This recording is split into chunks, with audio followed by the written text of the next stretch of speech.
Good evening, friends. Good evening.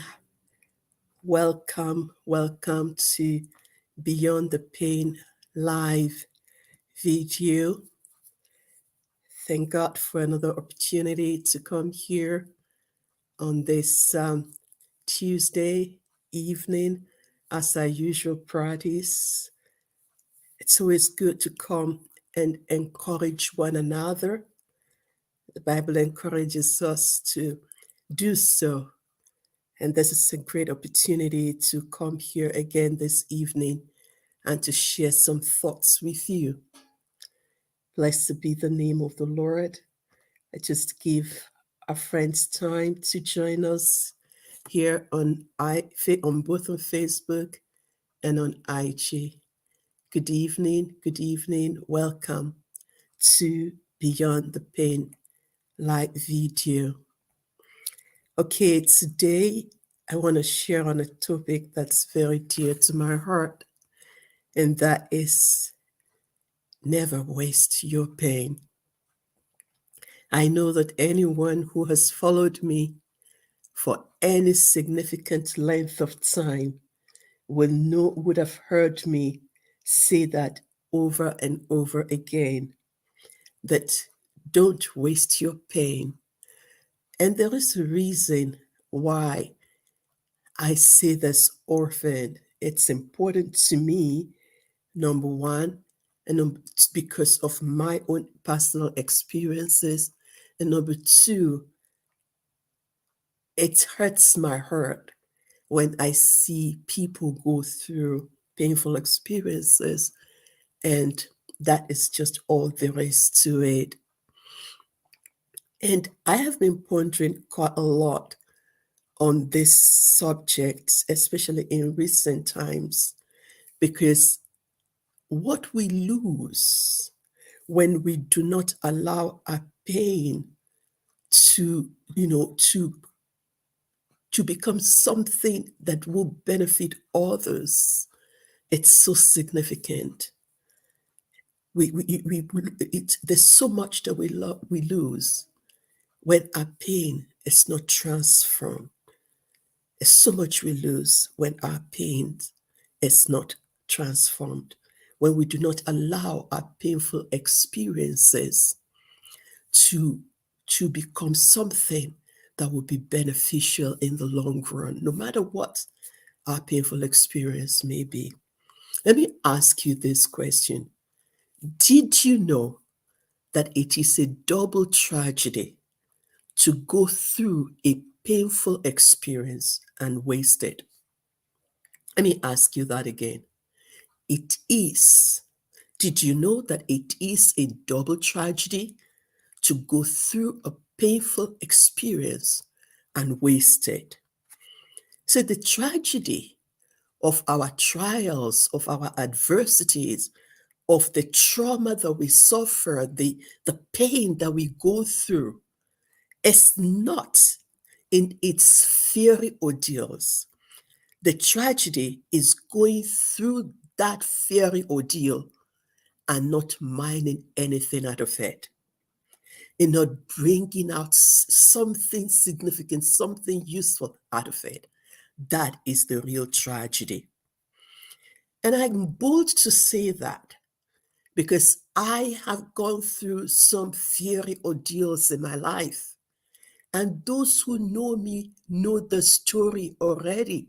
But just in case you're hearing me for the first time, I want to share something about my story, a little bit of my story with you, so that you will appreciate the reason why I said that it is a double tragedy to go through fiery ordeals, to go through painful experiences and not mine anything out of it, nor bring out anything out of it. You see, for 20 years of my life, I lived with what my doctors called a complex multisystemic syndrome. Complex. I mean, I actually sat down and they said it to my face that this is a complex multisystemic syndrome.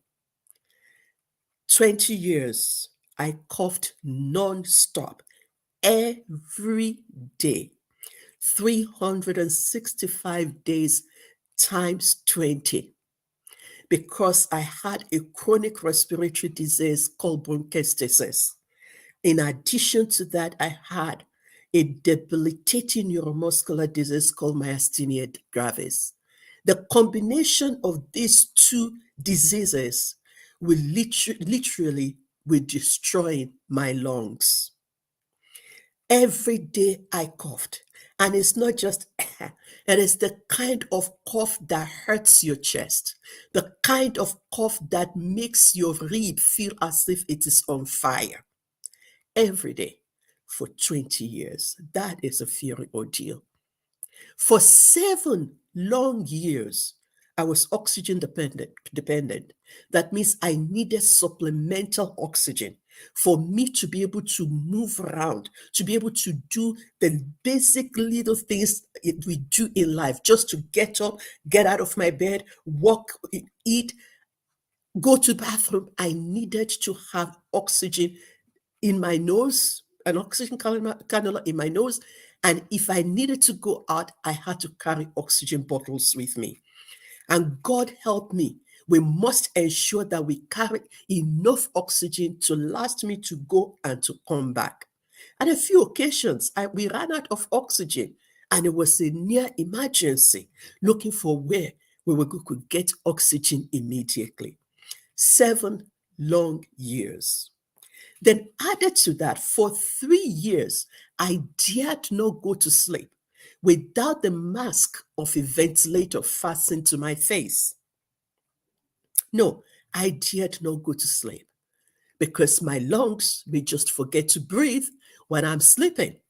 And so my doctors had to warn me, you cannot go to sleep without putting on the oxygen mask, the ventilator. So I was on a ventilator for 3 years. And finally, after 3 years of waiting for lung transplant, because my doctors told me they had exhausted all medical options to help me, and the only thing left was for me to have a lung transplant. And we all know that you cannot get lung transplant from a live donor. Somebody has to die for me to live. Somebody did die for me to live. And those 3 years that I was waiting for lung transplant, what manner of prayer was I going to pray? For somebody to die quickly so I could live? Obviously not. I couldn't pray that kind of prayer. All I could do was to pray that God will make sure that the person who is going to have to die for me to live will be a candidate for heaven. And whatever it's going to take for that person appointed to be my donor, that God will ensure, take whatever time it requires to ensure that he will be a candidate for heaven. And while he's doing it, he keeps me. And so today I'm here, with the precious gift of a healthy pair of lungs donated to me by an unknown benefactor. I don't know who my benefactor is, but it's someone who signed up to be an organ donor and to say that if anything ever happened to me, give my organs to those who need them.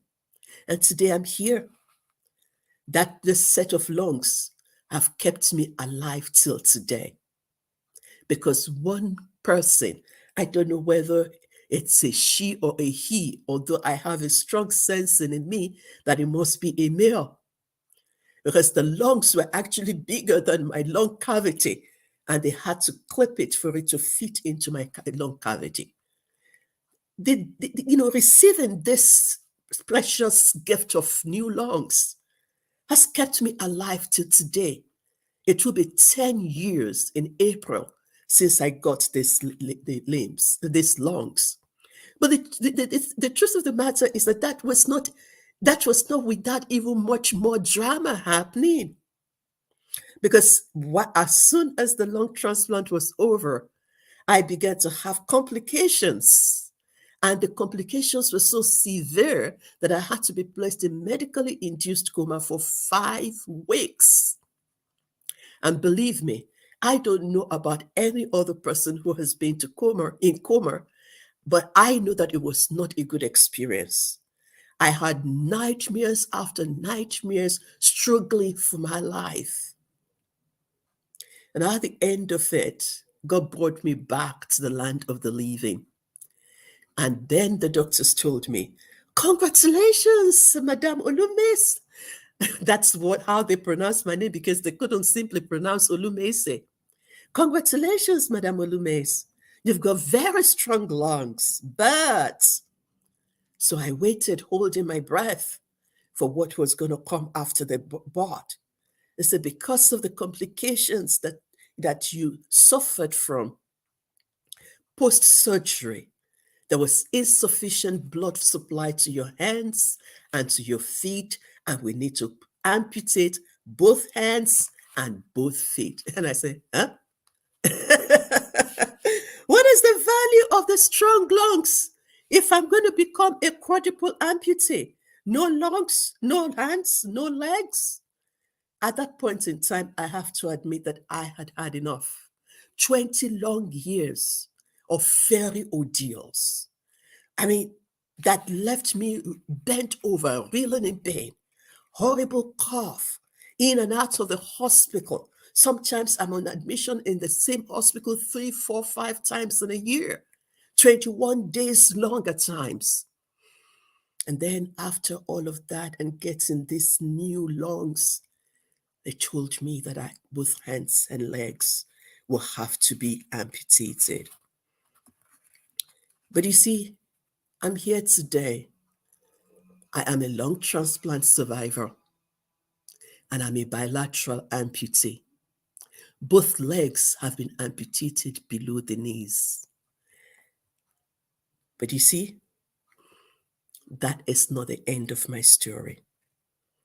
Despite all the other challenges that I faced in different spheres of my life, because of course, when you are in and out of the hospital so frequently, you're spending money. The whole experience of over 20 years literally wiped us up financially. I lost my job, a very prestigious job, in the process. I lost an opportunity to even have my pension in the process. All of that, my painful experiences, I cannot afford to let all these events of my life that spanned for over 20 years to go to waste. And I'm grateful to God that that was not the end of my story. It could not be the end of my story. I simply could not afford it. It would be a double tragedy if that was the last chapter of the book of my life. You see, to allow all of this to go to waste would have been a double tragedy. That would have been tragic. You know, I like the statement made by Dunsi Odukun. He said, "If you focus on the pain, you will miss the purpose." It was a quote that I learned from him. If we focus only on the pain, we will miss the purpose. Because pain has purpose. Our painful experiences can be purposeful. No matter what the definition of your painful experience, no matter what the definition of the traumatic experience that you may have endured, I'm here to tell you today that there is purpose that can be found in it and through it. Things get broken. Friends and loved ones, they die. Relationships, precious relationships end suddenly, unexpectedly, or sometimes after a long period of dragging it. Terrible things do happen in our world today.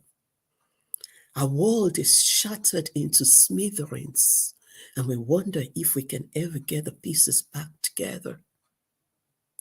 Indeed, things happen to us that shift our whole world on its axis, and we reel in the pain of what we have experienced. And it is tragic. I agree. It is tragic. But the greatest tragedy, let me say that again, the greatest tragedy is not that our lives get broken or our world get broken. The greatest tragedy is when it remains broken and we never mend. We're never able to put the pieces back together. And really, we cannot in our own strength. I always remember the Japanese pottery repair. It's called kintsugi process. When they take the broken pieces of a pot, a porcelain, a clay pot, and they try, it's a specialized work of pottery. And that person who is trained to do this will do the very best possible to bring all those broken pieces together and infuse it with gold to hold those pieces together. And that's what God does with the broken pieces of our lives when we hand it over back to Him. He puts us back together and infuses the gold of grace into along the lines of our brokenness so that the final product is even more precious than the first vase that was broken. Today, I look back at the over 30 years of my life, the 20 years that was devoted to affliction, challenges, adversity, in the 20 years where I was broken into pieces, and the 10 years of being put together again. Pain, suffering, adversity, they present us with learning opportunities, including the chance to learn how to tolerate pain and how to receive comfort.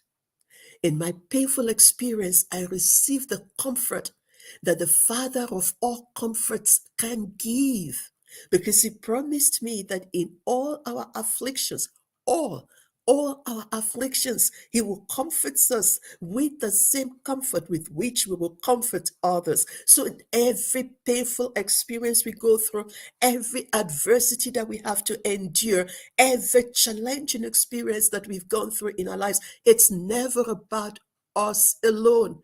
The Father of all comforts invites us into His mighty hands and He says, I will comfort you. But I will not only comfort you, that comfort will equip you with a comfort with which you will also comfort others when they go through their painful experiences. And I thank God that I had the opportunity to learn that, to know that my pain can never be wasted except I allow it. My pain cannot be wasted except I allow it, because God will not waste our pain. The God who will not even waste your tears, how would He ever waste your pain? No, He doesn't. Our pain will be in vain. It will be wasted if it does not serve as a gain for others. But you cannot transform your pain if you do not first acknowledge that something happened to you. Because many of us, except if it's like my situation that has become so obvious, many of us, our pains are emotional. They are things that happen deep inside our soul. Something has happened and it went in the inside of us and it broke us. And we cover it up with fine dresses, beautiful makeup, lovely wigs. And we said, just bury it there. But no matter how deep we bury our pains, it does not go away. It oozes out. It oozes out in the way we treat others, in the way we behave. And that is why it is important for us to acknowledge that something happened to us. We acknowledge our pain and then we process it and deal with it. We cannot transform the pain that we have not acknowledged, processed, and dealt with. You see, friends, when we don't deal with that painful experience, when we don't heal from it, we deny it and we waste it. I asked a question when I started. I said, did you know that it is a double tragedy to go through something that is so painful, excruciatingly painful, and to waste it? It is a double tragedy. If you've gone through it, then we need to process it and transform it. Because the truth is that our painful experiences can serve a purpose that is higher than us.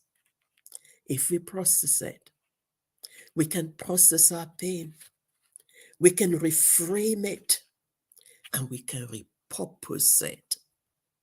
We can repurpose that pain into something that is significant, something that will have an eternal value, that will touch lives far beyond our wildest imagination. When we fail to learn lessons from our painful experiences that can benefit others and us, we will be wasting that pain. We can look at what happened in the past. So, what can I learn from this? What can I glean from this? How can I take this thing that happened to me and take out the power that it has to dictate my present life and direct my future life? Because the pain that we do not deal with, the pain that we do not heal from, the pain that we do not acknowledge, the pain that we deny, we give it the power to direct our present life and dictate our future. But those who murmur and complain and grumble about what they had to go through will hardly ever turn their tragedy to triumph. Those who do not take lessons from it cannot turn their setbacks to stepping stone, a springboard to something that will last forever, something that will continue to impact other people's life, something that will make a difference for others. And truly, I believe that even if our pain is occasioned by our bad decisions, wrong choices, they can still become our best teachers. We can learn lessons from them that will ensure that we don't repeat such experiences. And truth be told, I know that I learned lessons from my over 20 years of theory ordeal. I learned that I can live through this. When every day breathing every day becomes like running a marathon, you need to find something in the inside of you that you can anchor faith and hope on and say, I can face tomorrow. No matter what comes my way, my life is in God's hands. I learned that I can do new things. I may not be able to do the things that I want to do, all the things that I wanted to do in that season of my life, I could do new things. Believe me, it was in that moment, after having to stop work, a job that I loved so much, that had given me so much passion, being able to impact people's life. And I had to turn my back on it. And I sat by my bedside, day in, day out, just coughing. Day in, day out for 7 years, just clearing my chest. Day in, day out, I watched the season come in and go. Spring, winter, summer, autumn on my bedside. And I had to say to myself, no, this is not the way to live, God. And in the midst of that pressure was when I started doing creative writing. I could no longer travel the way I was traveling from country to country with my work. I could no longer go out. I was stuck at home most of the time, except when I go to church occasionally with all my bottles and everything. And every time I had to go out, I had to be sure I had enough oxygen. We knew where we were going, how long it was going to take us, and how soon we must get back. And seated there, I was weeping to God. What's going to happen to all my qualifications, all my experiences, Lord? Am I just going to sit here waiting all my life for this thing to pass? And in the midst of all of that, it gave me a dream. And it just said to me in that dream, you are sitting on a gold mine. The truth of the matter is that to prop myself up so that I could breathe, I sit on my hands. So it helps me to arch my back so that I can take deep breath, which I needed. And when he said you're sitting on a gold mine, I wondered, what does that mean, Lord? And I had to keep asking. And that was when the inspiration came to start writing. In that season of my life, the last 4 years I was in my room, in my bedside, I wrote many fictional novel, just kept writing everything that was coming. I was writing. I can tell you that I mined precious gems from my 20 plus years of living with chronic diseases and diverse affliction. I discovered my love for creative and inspirational writing. I started blogging and sharing my story to inspire hope for others, even when I wasn't sure where mine was going. Because one thing that I had learned in all of that was that God promised me He will comfort me in all my afflictions with the same comfort I will comfort others. I found my passion in the midst of all of that, of the desire to help others to become a better version of themselves. So let me ask you again, have you gone through something painful that left you reeling in agony? Have you gone through a harrowing experience that literally made you double over in pain? If your answer is yes, my next question is, what have you done with it? What have you mined out of it? What have you transformed it into? Your pain is a raw material. You can process it as you process a raw material and transform it into products, incredible products.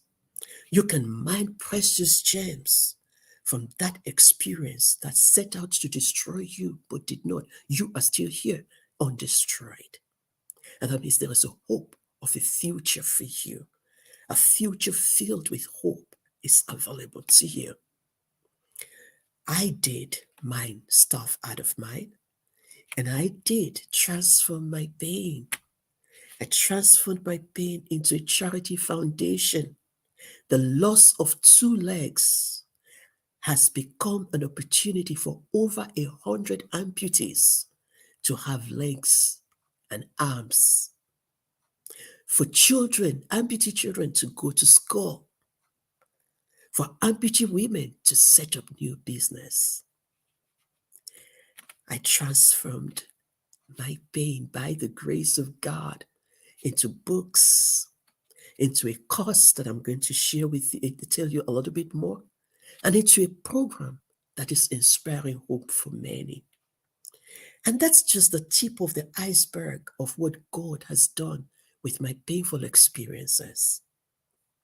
There's so much product that has come and is still coming out of my over 20 years ordeal. I went back to school at midlife and trained to become a certified trauma and transformational coach so that I can help people to take a new look at their painful experience and understand the reason why they must not waste their pain but can transform that pain. And I want to tell you, remember, there is hope for a tree that is cut down. At the scent of water, it will spring forth and flourish again. And therefore, there is hope for you, no matter what pain you have endured, no matter what your story is, there is a hope for you that you can transform it to something that will impact life. You can transform your pain to power, to purpose, and to profit. If you followed me for long enough, you would have heard me say that again and again. Honestly, friends, it is a double tragedy for you to go through all that you might have endured and not bring something significant, something that will benefit others and ultimately you. Because the truth of the matter is that God does not owe any man. When you use your pain or you allow God to use your pain to bless others, He will not leave you unrewarded. I know that to be true.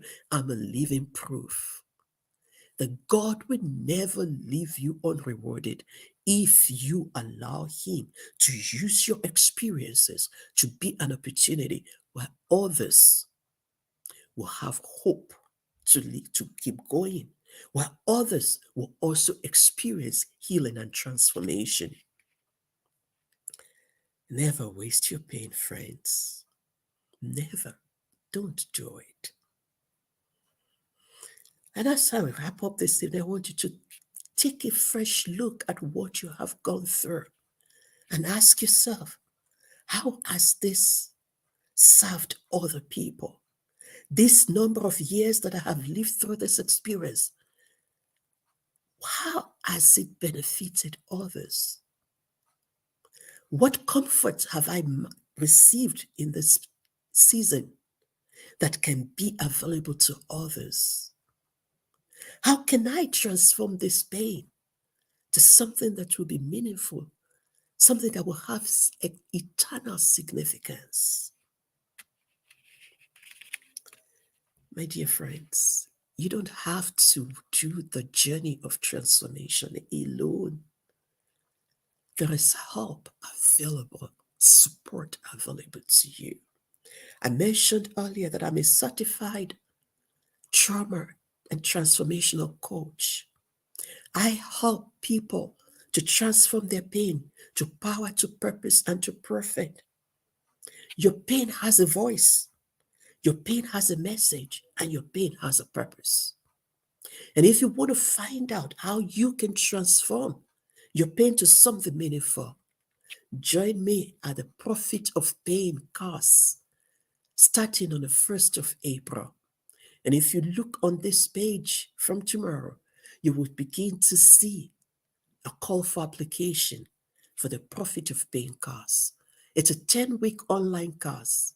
You can choose to do the course alone, or you can also do the course with one-on-one coaching with me, where I can work with you on a one-on-one to help you transform that pain, for you to find purpose beyond your painful experience.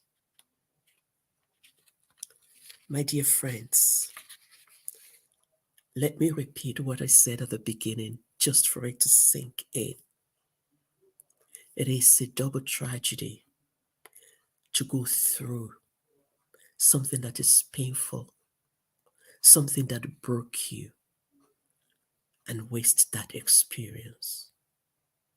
And it's tragic that you've had to endure that.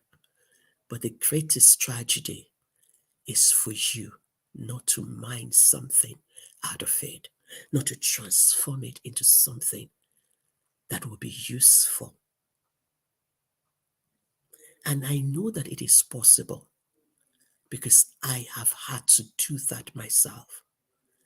Process my pain, heal from it, and I use my pain as a raw material, see it as a raw material that can be processed and repurposed. And indeed, no one who allows God to use their painful experience to be an opportunity to bless others as you learn lessons from it will ever go unrewarded. And so, if this sounds like you and you want to take this conversation further, DM me, send me a private message. But most importantly, watch out for the profit of pain costs. And you ask me, profit? How can you profit from pain? By the time you transform your pain and it becomes beneficial for others and for you, you are bringing gems, precious gems, out of a painful experience. Those precious gems are valuable. They are indeed the profit of your pain. Never waste your pain, dear friends. There is something meaningful, something precious that can come out of that experience. And you remember, God works all things together for our good.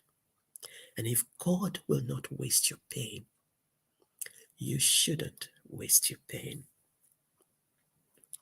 And the more I think about it, the more I know that we lose so much more when we allow our pain to be wasted, when we allow it to be in vain. And our pain will be in vain if it does not serve as a gain for others. So watch out. You will get more information on my page, both on IG and on Facebook. And I hope that you will join me in class for the Profit of Pain course. And if you think that, look, I just want to have a one-on-one coaching to address and to find how I can heal from what happened to me and find purpose beyond it, again, DM me. It will be my honor to walk this journey with you. You don't have to do the journey alone. Thank you for joining me for Beyond the Pain live this evening. And I look forward to seeing you again online on Tuesday evening, 9 p.m. Central European Time, 9 p.m. West African Time. Until then, remember, you should not waste your pain. You don't have to waste your pain. It is a double tragedy for you to waste your pain. Do something with it. It's amazing what you will find when you heal from your pain and you take action to repurpose it. Thank you so much for spending this time with me. See you again next week, Tuesday, by the grace of God. Or rather, see you in class on 1st of April if you choose to take the offer for the gas. Good night.